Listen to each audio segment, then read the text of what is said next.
नमस्कार दोस्तों, मैं नीरज कुमार तिवारी, भारतीय जीवन बीमा निगम सलाहकार।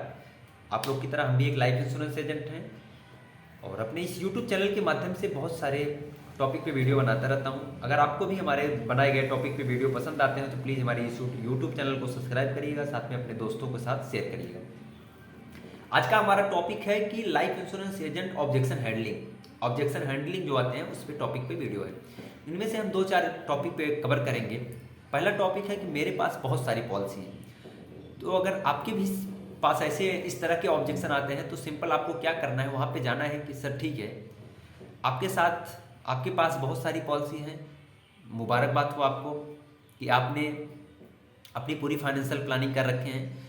कहीं ना कहीं मैं आपसे जुड़ने की नीयत से आया था, तो मैं क्या आपकी सभी पॉलिसी को देख सकता हूं और सभी पॉलिसी का मैं एक पोर्टफोलियो आपको तैयार करके दूंगा, जिसमें date of maturity, date of commitment, DOC, उन सब चीज़ों को की मैच्योरिटी अमाउंट क्या होगा, वो सब का हम एक पोर्टफोलियो बना के देंगे, जिससे आपको समझने में ज़रूरत होगी कि एक्चुअल में आप किस प्लान के लिए, मतलब किस पर्पज़ से आपने पॉलिसी लिया था, वो पर्पज़ इस पॉलिसी से पूरा हो पाएगा या नहीं।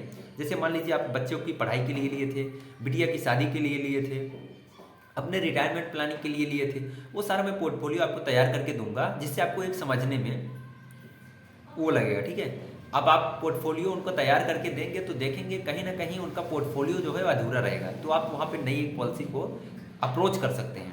दूसरे ऑब्जेक्शन हैंडलिंग की तरफ हम चलें तो दूसरा ऑब्जेक्शन हैंडलिंग हम लेते हैं, मेरे पास पैसा नहीं है तो मैं बीमा कहाँ से कराऊँ।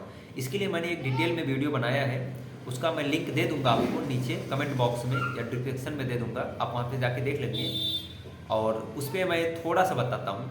मान के चलिए मैं ही हूँ, ये मिस्टर एक्स हैं जिनकी सैलरी 20,000 रुपये पर मंथ है, और गवर्नमेंट ऐसा कोई रूल लाता है जिनसे कहता है कि मैं आपकी मंथली कमाई का 10% आपको काट के ही सैलरी दूंगा।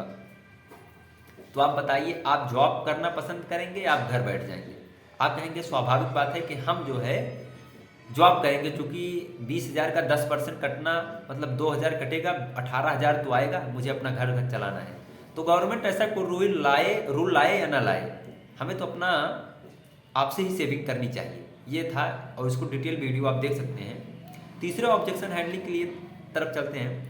बहुत सारे लोग बोलते हैं कि मेरे रिलेटिव ही लाइफ इंश्योरेंस एजेंट हैं, तो मैं पॉलिसी उनसे क्यों ना लूँ। दोस्तों, मैं आपसे ही बात करता हूँ कि अगर आप अपने रिलेटिव से या आप खुद आपके कोई लगे सगे में हैं, तो अगर आपकी जो फाइनेंशियल प्लानिंग है, मान के चलिए आपके रिलेटिव इंश्योरेंस हैं एजेंट, और आप 1-1 लाख रुपए करके हर मंथ में आप डिपॉजिट करते हैं हर ईयर में, और 6 साल हो गए आपको डिपॉजिट करते हुए, और आपके रिलेटिव एजेंट को पैसे की ज़रूरत पड़ती हो, आपसे पैसा मांगते हैं कि आप मुझे थोड़ा सा पैसा दे दीजिए, और आप बोलते हैं मेरे पास पैसा नहीं है। अब रिलेटिव एजेंट क्या करेगा? आपसे बोलेगा, वो एजेंट भी है, कि ऐसा है आप अपने लिए गए पॉलिसी पे मुझे लोन दे दीजिए, लोन लेके मुझे पैसा दे दीजिए। क्योंकि आपकी सारी फाइनेंशियल प्लानिंग आपके उस रिलेटिव एजेंट के पास है, आप मना नहीं कर पाएंगे।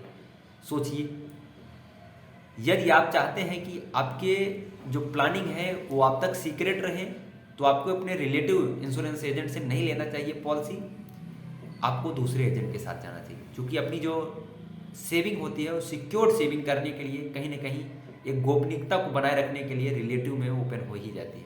तो कहीं ना कहीं ये अगेन ऑब्जेक्शन हैंडलिंग थी। ठीक है, तीसरी तरफ अगर हम चलते हैं तो वो बोलते हैं कि मैं अपने वाइफ से पूछ के बताऊंगा। तो आप वहाँ पे बोल सकते हैं, सर हम लोग एक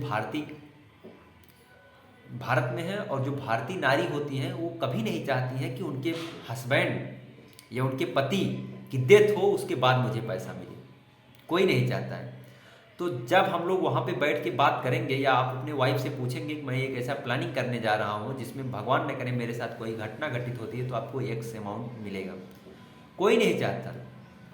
क्या आप चाहते हैं कि भगवान न करे आपके साथ कोई घटना घटित हो तो आपके परिवार में 50 लाख 1 करोड़ रुपए जाए? यदि जाए तो LIC बताने की चीज़ नहीं, LIC गिफ्ट करने की चीज़ है, और आप गिफ्ट करिए और पॉलिसी को तब जाके दीजिए। चौथा ऑब्जेक्शन आता है, मैं अपने CA से पूछ के बताऊंगा। जो HNI कस्टमर होते हैं, लोग बोलते हैं मैं अपने CA से पूछ के बताऊंगा। तो आप बताइए, मैं आपसे एक क्वेश्चन पूछता हूं, अगर आपकी पेट दर्द होती है तो आप डॉक्टर के पास जाएंगे या CA के पास जाएंगे?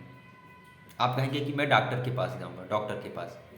दूसरा क्वेश्चन मैं पूछता हूं कि यदि आपके टैक्स को बचाने के लिए हम लोग का भी जो वित्तीय वर्ष में कुछ कमीशन का वो कटता है 5%, हम लोग को टैक्स रिटर्न लेने के लिए कहाँ जाते हैं? सीए के पास जाते हैं। ठीक है, अगर आप टैक्स बचाने के लिए सीए के पास जाते हैं, पेट दर्द होने के बाद डॉक्टर के पास जाते हैं, तो लाइफ इंश्योरेंस एजेंट पॉलिसी लेने के लिए, लाइफ इंश्योरेंस की पॉलिसी लेने के लिए आप एजेंट के पास जाएंगे या सीए के पास जाएंगे? मैं नहीं कहता हूं आप सीए के पास जाइए। सीए का काम है टैक्स को बचाना। आपकी लोन लाइबिलिटी हो सकती है, आपकी जो है होम लोन हो सकता है, आप मॉर्गेज हैं, कहीं ना कहीं आपके पास कितना लाइबिलिटी है वो लाइफ इंश्योरेंस एजेंट ही बताएगा, सीए नहीं बताएगा। सीए भी बताएगा, लेकिन आपको पॉलिसी लेनी है तो एजेंट के पास ही आना है। ठीक है, इन्हीं ऑब्जेक्शन हैंडलिंग के साथ हम अपने इस यूट्यूब वीडियो को समाप्त करते हैं।